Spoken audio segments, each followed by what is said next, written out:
Dan Airely. Giving up on our long-term goals for immediate gratification, my friends, is procrastination. Even the most analytical thinkers are predictably irrational. The really smart ones acknowledge and address their irrationalities.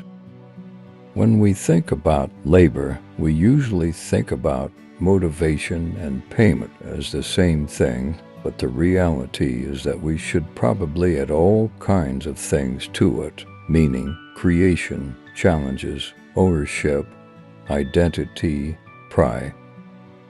People are irrational, and predictably so. One of the big lessons from behavioral economics is that we make decisions as a function of the environment that we're in. Money is all about opportunity cost. Every time you spend on something, that's something you can't spend on something else. Not all debt is bad. From time to time, we should get into debt when there's a good reason for that. With everything you do, in fact, you should train yourself to question your repeated behaviors. We are all far less rational in our decision-making than standard economic theory assumes. Our irrational behaviors are neither random nor senseless. They are systematic and predictable. We all make the same types of mistakes over and over because of the basic wiring of our brains. When you're in pain, tomorrow doesn't exist. That's the pain, and the only thing that you want in the world is for it to go away.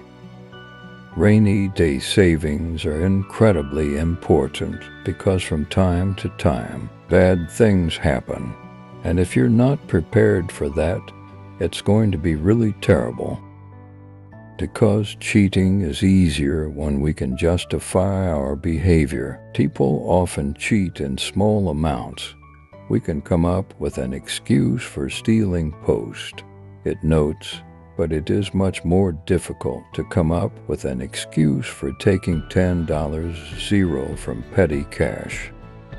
Your immediate environment is comprised of coffee shops, supermarkets, websites, apps, and all kinds of things, none of which have an interest in your long-term or short-term financial well-being. The more cashless our society becomes, the more our moral compass slips. But because human beings tend to focus on short-term benefits and our own immediate needs, such tragedies of the commons occur frequently. Brands communicate into directions. They help us tell other people something about ourselves, but they also help us form ideas about who we are. The idea that you will make the right decision every time is very unlikely. If you're a company, my advice is to remember that you can't have it both ways. You can't treat your customers like family one moment and then treat them impersonally, or even worse, as a nuisance or a competitor a moment later when this becomes more convenient or profitable.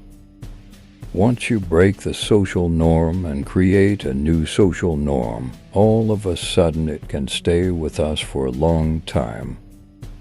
It is true that from a behavioral economics perspective we are fallible, easily confused, not that smart, and often irrational. We are more like Homer Simpson than Superman. So from this perspective it is rather depressing. But at the same time, there is also a silver lining. There are free lunches. Locks won't protect you from the thieves, who can get in your house if they really want to. They will only protect you from the mostly honest people who might be tempted to try your door if it had no lock. When parents have college savings accounts for their kids show higher social and cognitive performance. Disasters are usually a good time to re-examine what we've done so far, what mistakes we've made, and what improvements should come next.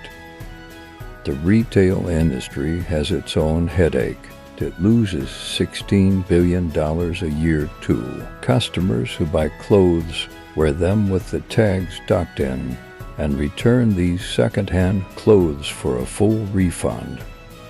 The major thing that holds you back when you're trying to change a bad habit, like eating, smoking, or drinking too much, is your belief you are out of control. Honesty is a complex and tricky thing, and we don't want to be honest all the time. The first dishonest act is the most important one to prevent. The problem with opportunity cost is that opportunity cost is divided among many, many things. Thinking is difficult and sometimes unpleasant.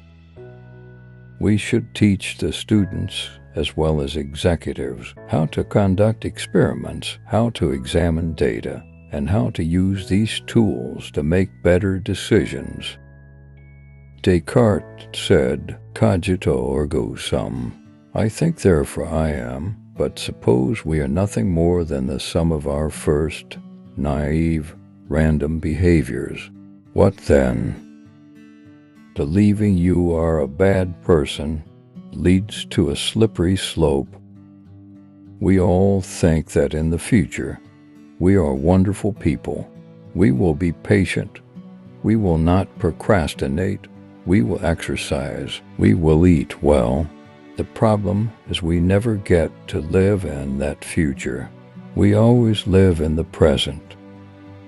We don't really want a huge house, but we want the house to be slightly bigger than our neighbors, and a car that is bigger than our neighbors. And they're going on vacation that's slightly more expensive. And this escalation happens that things got out of hand. While we somehow understand revenge on an intuitive level between individuals, I do suspect that companies, assuming that people are rational, completely miss and underestimate the motivation people have for revenge.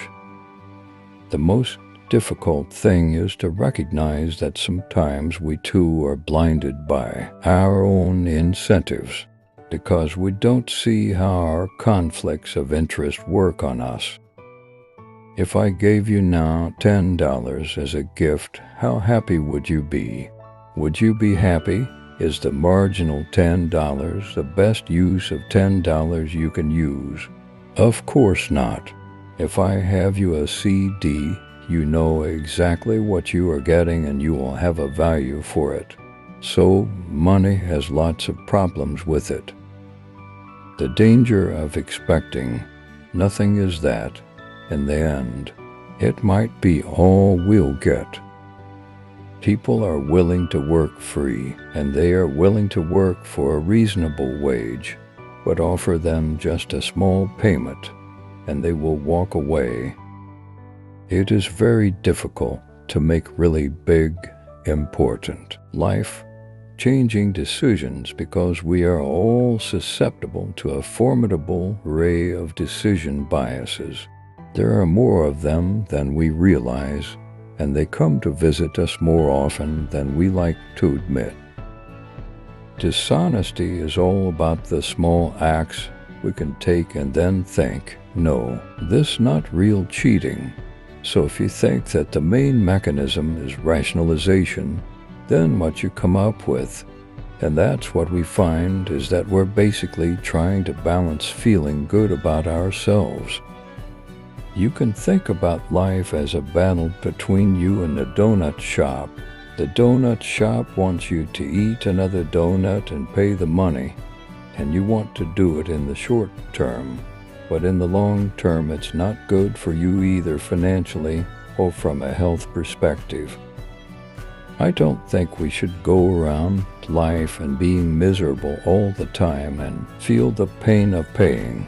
It's a question of what categories you want to spend more on and what categories we want feel that we are spending too much on and we want to cut down. That's a lesson we can all learn. The more we have, the more we want. And the only cure is to break the cycle of relativity. This is the problem of relativity. We look at our decisions in a relative way and compare them locally to the available alternative. Money, as it turns out, is very often the most expensive way to motivate people. Social norms are not only cheaper, but often more effective as well. Money is a wonderful invention. It lets us save. It lets us specialize, right? I couldn't be a professor if there wasn't any money.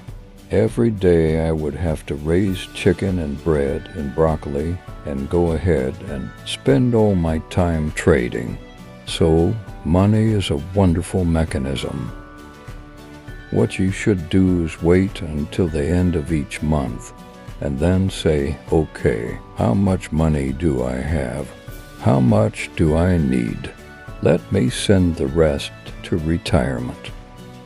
I do believe that an improved understanding of the multiple irrational forces that influence us could be a useful first step toward making better decisions.